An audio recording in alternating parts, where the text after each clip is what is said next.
మనము ఎటువంటి వారమైనా ఏపాటి వారమైనా దేవుడు నిర్ణయించినట్లుగానే కార్యాన్ని ఘనకార్యముగా దేవుడే జరిగిస్తాడు. చెప్పండి, ఆమె చెప్పండి. ఇప్పుడు చెప్పండి, కార్యము ఎవరి ద్వారా నిర్ణయించబడుతుంది? దేవుని ద్వారా. దేవుడు నిర్ణయించినట్లుగానే ఏం జరుగుతుందంటే కార్యం జరుగుతుంది.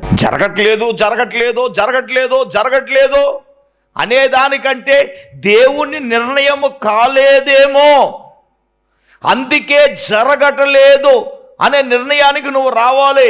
అర్థమైందా? దేవుడు నిర్ణయిస్తే వెంటనే జరుగుతుంది. దేవుడు నిర్ణయించాలి కదా.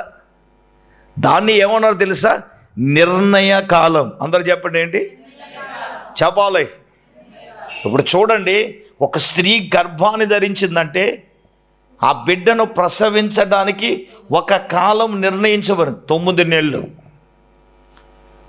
ఒక కోడిగుడ్లు పిల్లలుగా మారాలి, పొదిగించాలంటే మా నతానేలు గారు చెప్పాలి, సుమారుగా ఎన్ని దినాలు సార్? 21 రోజులు. అంతేగాని రోజు గంపెత్తి చూడకూడదు. అవునా కదా? 21 రోజు వరకు చూడకుండా ఉంటే పెట్టిన గుడ్లన్నీ పిల్లలు చేస్తాయి. దేవుని స్తోత్రం. అది మరి మనం అందరం గుడ్లుంటే తినేసి బ్యాచ్ కానీ చేయించి బ్యాచ్ కాదు, ఇతరక్తి వచ్చే అదే. హల్లెలూయా. అంటే దానికి ఒక టైం పీరియడ్ ఉందా లేదా? ఉందా కదా. దాన్ని ఏమంటారు? ఒక నిర్ణయ కాలం.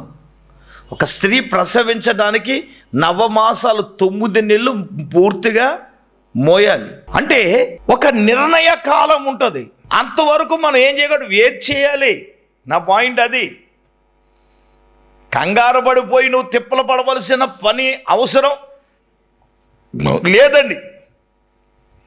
ఇప్పుడు శారా అలాగ కంగారు పడి నవ్వినా కానీ దేవుడు అబ్రహాముతో చెప్పిన నిర్ణయ కాలములోనే ఆమె గర్భము ధరించింది. ఈ రాత్రి సూటుగా చెప్తా, ఇది ఏంటో తెలుసా? నీ కుమారుడు వివాహానికి ఒక కాలాన్ని దేవుడు నిర్ణయించాడో, నీ గృహానికి దేవుడు ఒక కాలాన్ని నిర్ణయించాడు. నీ సమస్యలు, నీ బాధలు, నీ ఇబ్బందులు తీరడానికి దేవుడు ఒక కాలాన్ని నిర్ణయించాడు. దేవుడు నిర్ణయించిన కాలములోనే జరుగుతుంది. ఏంటంట? దేవుడు నిర్ణయించిన కాలంలోనే అది జరుగుతుంది. నువ్వు కంగారు పడవలసిన పని లేదు. ఇంకొక వాక్యాన్ని చూద్దాం. ఎఫెసీయులకు రాసిన పత్రిక 1వ అధ్యాయం 12వ వాక్యాన్ని చదువుదాం. ముందుగా నిరీక్షించిన మనము తన మహిమకు కీర్తి కలుగు చేయవలెనని దేవుడు తన చిత్త ప్రకారమైన సంకల్పమును బట్టి మనలను ముందుగా నిర్ణయించి ఆయన యందు స్వాస్థ్యముగా ఏర్పరచెను. ఓకే, ఆయన తన చిత్తానుసారముగా చేసిన నిర్ణయము చొప్పున సమస్త కార్యములు జరిగించుచున్నాడట. హల్లెలూయా. ఆయన చిత్తానుసారముగా చేసి నిర్ణయించినట్లుగానే, నిర్ణయము చొప్పుననే ఇక్కడ సమస్త కార్యాలను దేవుడు జరిగిస్తానని దేవుడు మాట్లాడుతున్నాడు. హల్లెలూయా. ఇప్పుడు ఆయన చిత్తానుసారం అనండి, చెప్పండి, అందరూ మాట్లాడాలి. ఏంటి చెప్పండి? ఆయన చిత్తానుసారంగా చేసిన నిర్ణయము చొప్పున. దేవుని చిత్తానుసారముగా చేసిన నిర్ణయము చొప్పుననే సమస్తమును కూడా దేవుడు జరిగిస్తాడు. అంటే ఏమవ్వాలి అంటే ఇక్కడ ఆయన చిత్తానుసారం. అందరూ చెప్పండి, ఏంటి? మన చిత్తానుసారంగా కాదు. అంటే ఏంటి? ఏ పని జరగాలంటే ఆయన చిత్తానుసారంగా జరగాలంటే చేసే వరకు నోరు మూసుకుని ఎదురు చూడటం. అది మన మధ్యలో ఏం చేయకూడదు? పొల్ల పెట్టకూడదు, దేవునికి స్తోత్రం. చెయ్యి పెట్టకూడదు, ఏలి పెట్టకూడదు, ప్రయత్నాలు చెయ్యకూడదు. దేవుని చిత్తము ఏదని అంటానంటే అది మనం ప్రయత్నము చేయకుండానే మన దగ్గరికి అది వస్తుంది. చాలామంది దేవుని చిత్తము జరగకుండానే కంగారు పడిపోతూ ఉంటారు. దేవుని చిత్తము జరగకుండానే చాలామంది కంగారు పడుతూ ఉంటారు. దేవుని చిత్తానుసారమైన నిర్ణయము చొప్పున పదాలు మీరు అబ్జర్వేషన్ చేయాలి. కాలము నిర్ణయించడానికి, దేవుని చిత్తానుసారంగా జరిగించడానికి దానికి కొంత టైం ఉంటుంది. జరిగితేనేమో దేవుని చిత్తం, జరగకపోతే మధ్యలోనే ఆగిపోతే అది దేవుని చిత్తము కాదని మాట్లాడడం అది దుర్మార్గం, అన్యాయం. అది నువ్వు ప్రారంభించావు అంటే అది ముగించబడడం దేవుని యొక్క చిత్తం. అది ఆగిపోవటం దేవుని చిత్తమా, దేవుని చిత్తం కాదని దాని మీద మనం పిహెచ్డి చేసి ఆలోచించవలసిన అవసరం లేదు. ఏదో పిహెచ్డి చేసినట్టు ఆలోచించేసి షుగర్ పెరిగిపోద్ది, బీపీ పెరిగిపోద్ది, అనారోగ్యం పాలైపోద్ది, హెచ్చరక్తివేజీ ఆ అప్పులు తీరటం మాట దేవుడు ఎరుగు. మళ్ళీ ఈవిడ రోగం వచ్చి హాస్పిటల్ తీసుకెళ్ళడానికి మరొక కొత్త అప్పు మాట్లాడతలేదు. అప్పులు చేయకపోతే మౌనంగా ఉన్నారు. దేవునికి స్తోత్రం. దేవుడు మిమ్మల్ని దీవించను గాక. ఎందుకు ఆమెన్నారు? అప్పులు చేయనందుకు. అప్పులు లేనాడు ఎవడున్నాడు సార్? పెద్దోడికి పెద్ద అప్పు ఉంది, చిన్నోడికి చిన్న అప్పు ఉంది. నా పాయింట్ ఏంటంటే ఆయన చిత్తానుసారమైన నిర్ణయం ఉంది. దేవుని చిత్తానుసారమైన నిర్ణయం అంటే ఇక్కడ నేను ఒక కీలకమైన విషయం చెప్తున్నాను. కాలము కార్యాన్ని దేవుడు నిర్ణయించాలంటే మనం చేయవలసిన పని ఏంటంటే దేవుని యొక్క చిత్తానికి మనము అప్పగించుకోవాలి. ఏం చేయాలి? యేసయ్య లాంటోడే ఏమన్నాడు? తండ్రి నీ చిత్తమైతే ఈ గిన్నె ఏమన్నాడు? యేసయ్యే తండ్రి చిత్తానికి అప్పగించుకున్నాడండి. తండ్రి నీ చిత్తమైతేనే ఈ గిన్నె. దాని అర్థం ఏంటి? నీ చిత్తం లేకపోతే నన్ను ఇంకా ఉంచి నేను శ్రమ పడతానుగా, నేను బాధపడతానుగా. ఆ మాటలో ఉన్నటువంటి ఆంతర్యం ఏంటంటే అదే. దేవుని బిడ్డలారా, పరిశుద్ధాత్మ దేవుడే ఈ సమయంలో తన వాక్యాన్ని బట్టి మాట్లాడుతూ ఉన్నాడు. ఆయన చిత్తానుసారమైన నిర్ణయము చొప్పిని అంటే నేనేమంటానంటే నువ్వు తలంచుచున్న పనికి ఆయన చిత్తానుసారమైన నిర్ణయము జరిగితేనే అది జరుగుతుంది. ఇప్పుడు మనం ఏం అడగాలి? ఆ విషయంలో నీ చిత్తం సిద్ధింపు చేయి. ప్రభువా నీ చిత్తం అయితే జరిగించు. ఒక కుష్ఠరోగి ఉన్నాడు, యేసు ప్రభు దగ్గరికి వచ్చాడండి. మోకాళ్ళు ఉన్నాడండి. ఆయన ఎదుట మోకాళ్ళు ఏమన్నాడు? తండ్రి నీ చిత్తమైతే లేదా నీకు ఇష్టమైతే నన్ను బాగు చేయి అన్నాడు. ఏమన్నాడు చెప్పండి? అంటే దాని అర్థం ఏంటి? దేవునికి ఇష్టం లేకపోతే ఆడు బ్రతుకంతా కుష్ఠరోగిగా ఉండడానికైనా ఇష్టమే. ప్రభు ఏమంటే ఆ కుష్ఠరోగిగా ఉండడం ప్రభుకి ఇష్టమా? ఆయన ఏమన్నా నాకు ఇష్టమే, నువ్వు శుద్ధుడు కమ్ము అని అన్నాడు. నువ్వు శుద్ధుడు కమ్ము, నీకు ఇష్టం ఉంటే అన్నాడు. అంటే ఆయనకి ఇష్టం లేకపోతే ఆడు బతుకంతా కుష్ఠరోగిగా ఉన్నాడు. మరి ఈడు కుష్ఠరోగిగా బతకటం తండ్రికి ఇష్టమా? కాదు కదా. నాకు ఇష్టమే, నువ్వు వెంటనే ఏం కామన్నాడు? ఆయన చిత్తానుసారమైన. ఇప్పుడు యేసయ్య కూడా ఇప్పుడు ఈ కుష్ఠరోగి ప్రభువా నీకు ఇష్టమైతే నన్ను శుద్ధినిగా చేయి అంటే తండ్రి చిత్తం లేకపోతే ఈయన బ్రతుకంతా ప్రభు ఏమన్నాడు? నాకు ఇష్టమే. ఇందులో విషయం ఏంటి చెప్పనా? నీ ఇష్టమే తండ్రి ఇష్టం, తండ్రి ఇష్టమే నీ ఇష్టం. ఇంకా మీకు అర్థం కావాలని చెప్పేది ఏంటంటే నువ్వు అడిగేది తండ్రికి ఇష్టమయ్యేటట్లుగా నువ్వు అడగాలి.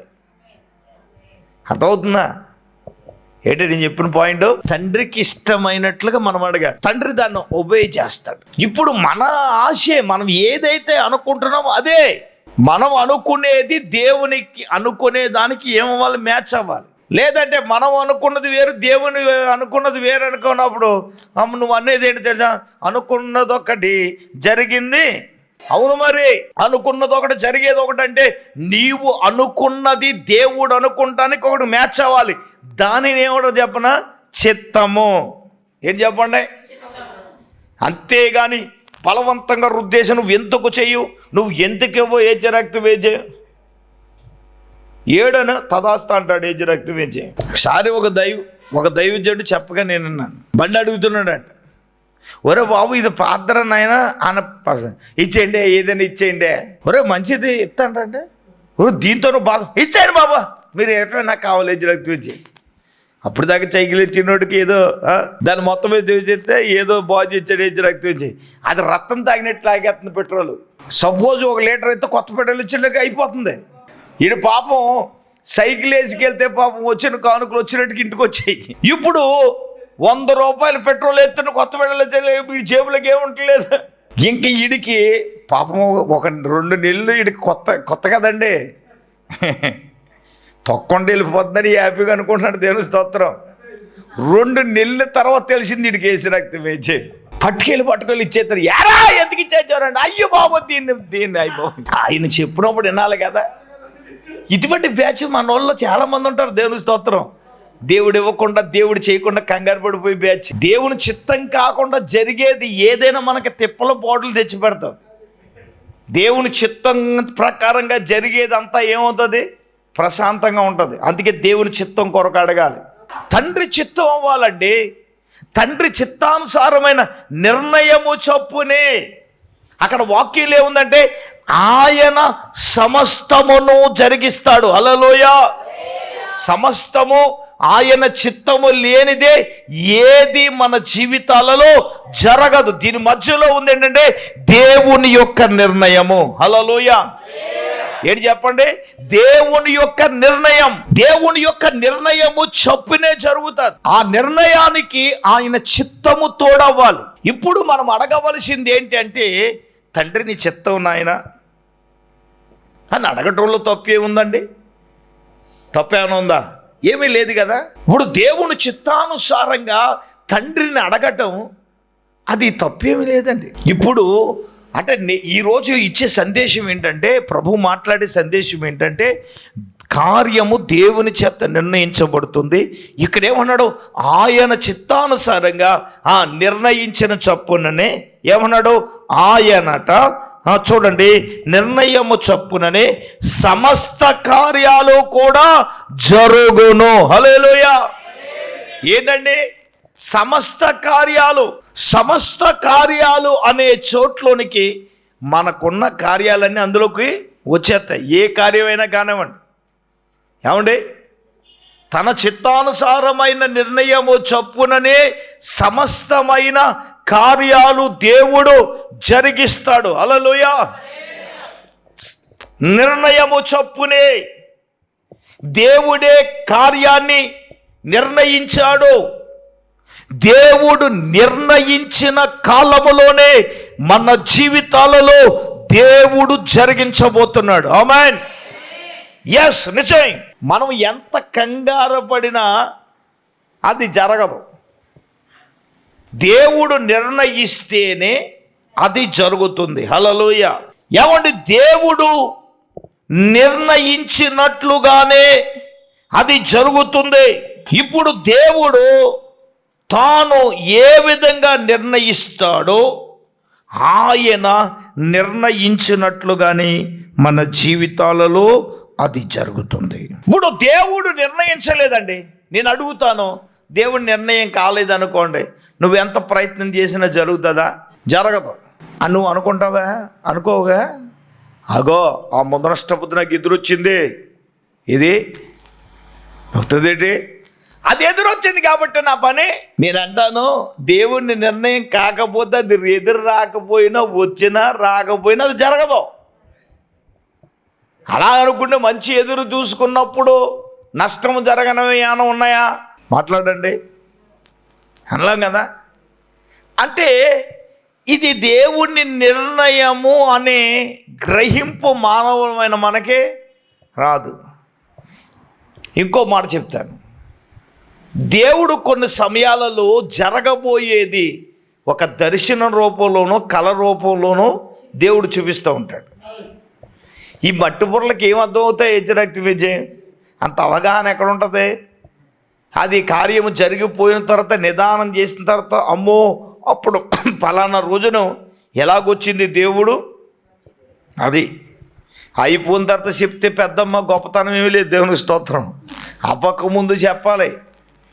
అది చాలామంది అయిపోయిన తర్వాత అగో దేవుడే జీవించేసాడు ఎజ్రాక్ట్ జరిగిపోయిన తర్వాత చెప్పడం కాదు, జరగకముందే చెప్పాలి. అంటే దీని అర్థం ఏంటంటే దేవుడు నిర్ణయాలు ముందుగానే మనకు చెప్తాడు, దాన్ని ఏం చేయాలి, మనం గ్రహించాలి. అది నా పాయింట్. దేవునికి స్తోత్రం చెప్పండి. హల్లెలూయా.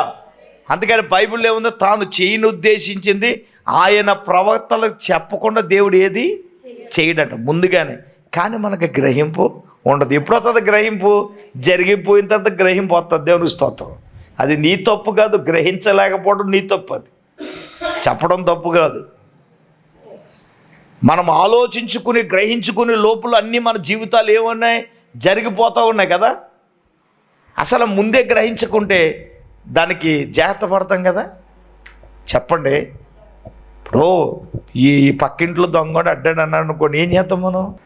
రాత్రి తెలవాలు పడుకోకుండా కాపలా కాస్తావా? దేనికి? ఇంటికా?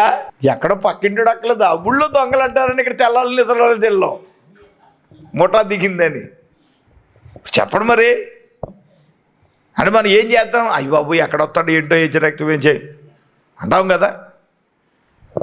ఇప్పుడు జరగబోతుందని తెలిసినప్పుడు మనం ఉన్నప్పుడు జాగ్రత్తగా మనం ఉంటాము. ఇప్పుడు నేనేమంటానంటే దేవుడు చెప్తాడు కానీ మనం ఏం చేయడు, గ్రహింపు లేదు. కానీ నువ్వు గ్రహించినా గ్రహించలేకపోయినా దేవుడు నిర్ణయించిన ఆ కాలములోనే సమస్తాన్ని దేవుడు జరిగిస్తాడు. ఇప్పుడు నువ్వు చేయవలసింది ఏంటి చెప్పనా? నీ చిత్తము అని నువ్వు ప్రార్థన చేయి. తండ్రి నీ చిత్తము, నీ చిత్తానుసారమైన నిర్ణయము చొప్పున ఇది జరిగించానని తండ్రికి ప్రార్థన చేయడంలో తప్పే ఉంది? నిజమే, నీ దగ్గర చేసే శక్తి లేదు, బలం లేదు, అలాగని అంత డబ్బు మన దగ్గర లేదు. మరి అలా లేనప్పుడు మనం ఏం చేయాలంటే తండ్రి చిత్తానబడి ప్రార్థన చేయడం తప్ప మరొకటి ఏది మనం చేయకూడదు. తండ్రి చిత్తానికి మనము అప్పగించుకుని మనము ప్రార్థన చేయటం చాలా ప్రాముఖ్యం, ఇంపార్టెంట్. అది అంగలార్చడం ఇంపార్టెంటు, రోధించడం ఇంపార్టెంటు, ప్రార్థన చేయటం ఇంపార్టెంట్. అది చాలా ప్రామాణికము, చాలా ప్రాముఖ్యం కూడా. ఇప్పుడు అర్థమవుతుందా? కార్యమే దేవుడు నిర్ణయిస్తాడు. ఆయన చిత్తానుసారమైన నిర్ణయము చొప్పుననే సమస్త కార్యాలు జరిగిస్తాడు. అదే చూశారా వాక్యం? అదే సమస్త కార్యం. కొన్ని కార్యాలు జరిగించి కొన్ని కార్యాలు జరిగించకపోవడం అటువంటి ఏమీ లేదు కదా. ఏమండి, సమస్త కార్యాలు దేవుడు జరిగిస్తాడు. నేనంటాను దేవుడు జరిగిస్తాడు, ఓకే, మరి ఆయన నిర్ణయం అవ్వాలి కదా, ఆయన చిత్తం అవ్వాలి కదా. మరి ఆయన చిత్తము ఆయన నిర్ణయము ఎప్పుడు నిర్ణయిస్తే అప్పుడే జరుగుతుంది. కంగారు పడితే యాకోబులాగా అయిపోద్ది మన పని. దేవుని స్తోత్రం. చారమ్మలాగా అయిపోద్ది. హల్లెలూయా. కంగారు పడింది కదండి. ఈరోజు యూదులకి ఇజ్రాయేలులకి శత్రువులు ఎవరు రాలే కదా. ఆ రోజున ఆగరణ పంపించి ఉండకపోతే ఈరోజు ఇన్ని తిప్పులో పోట్లు వచ్చేవి కాదు కదా. పోనీ ఏనా ఉందా? పంపించిన తర్వాత పిల్లలు కన్నిన తర్వాత వాళ్ళు స్కిన్ రివర్స్ చేసేసింది కదా చారమ్మ. మళ్ళీ దీని కొడుకు పుట్టగానే సీన్ క్రియేట్ చేసింది. ఆ 27 అధ్యాయుల కింద ఉంటుంది, అది చూడొద్దులే.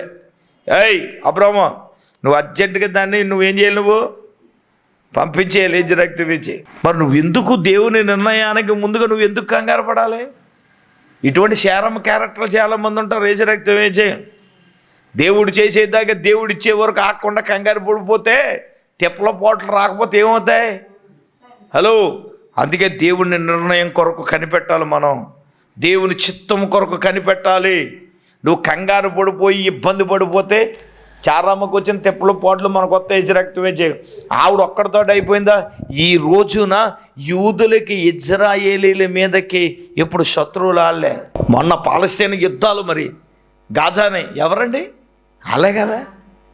ఆళ్ళకిళ్ళకి పచ్చగడ్డి ఎత్తే బొగ్గుమంటే ఎప్పుడు బొగ్గుమంటేనే ఉంటుంది. నేనంటాను ఆ రోజు తను చేసిన పని కదా. నేనేమంటానంటే సందర్భోచితంగా చెప్తున్నాను, మన జీవితాల్లో కొన్ని తొందరపాటు నిర్ణయాలే మన జీవితాల్లో. అంటే తొందరపాటు నిర్ణయం అంటే దేవుడి నిర్ణయం కాకుండా నువ్వు కంగారు పడితే అది ఏంటది చెప్పండి? తొందరపాటు నిర్ణయం. అవట్లేదు, కొడుకు పిల్ల అవ్వట్లేదు, వాళ్ళని ఎత్తున్నారు, వీళ్ళని ఎత్తున్నారంటే వాళ్ళ బరువు ఏమన్నా, నీ కొడుకు బరువు ఏమన్నా వాళ్ళు మోస్తున్నారు, నువ్వు మోస్తున్నావా? దేవుడు నిర్ణయ కాలం అవ్వాలి, అప్పుడు అవుతుంది. నువ్వు కంగారు పడవలసిన అవసరం లేదు. మనం చేయవలసిన పని ఒకటే ఉంది, అదేంటో చెప్పనా? నువ్వు దేవుని చిత్తము కొరకు నువ్వు ప్రార్థన చేయడమే. హల్లెలూయా చెప్పాలి గట్టిగా, హల్లెలూయా. చూడండి, నిర్గమాకాండములో ఒకసారి ఇశ్రాయేలీలను గురించి దేవాది దేవుడు చూడండి 9వ అధ్యాయం మోషే గారితో అంటాడు. 4వ వచనం అయితే, యెహోవా ఇశ్రాయేలీల పశువులను ఐగుప్తీయుల పశువులను వేరు చేయి, ఇశ్రాయేలీలకున్న వాటిలో ఒకటైనను చావదని ఎబ్రీల దేవుడకు యెహోవా సెలవిచ్చున్నాడని అతనితో చెప్పాను. మరియు యెహోవా కాలము నిర్ణయించి రేపు యెహోవా ఈ దేశములో ఆ కార్యాన్ని జరిగించుచున్నానెను. దేవునికి స్తోత్రం చెప్పండి, హల్లెలూయా.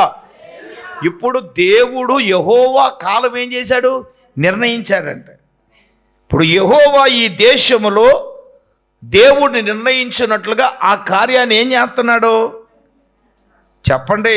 జరిగిస్తున్నాడు. ఆ కార్యం ఏదైనా కానివ్వండి, అది ఏదైనా మంచి అయినా చెడ్డ అయినా దేవుడు నిర్ణయించినట్లుగానే కార్యాలు జరుగుతాయి.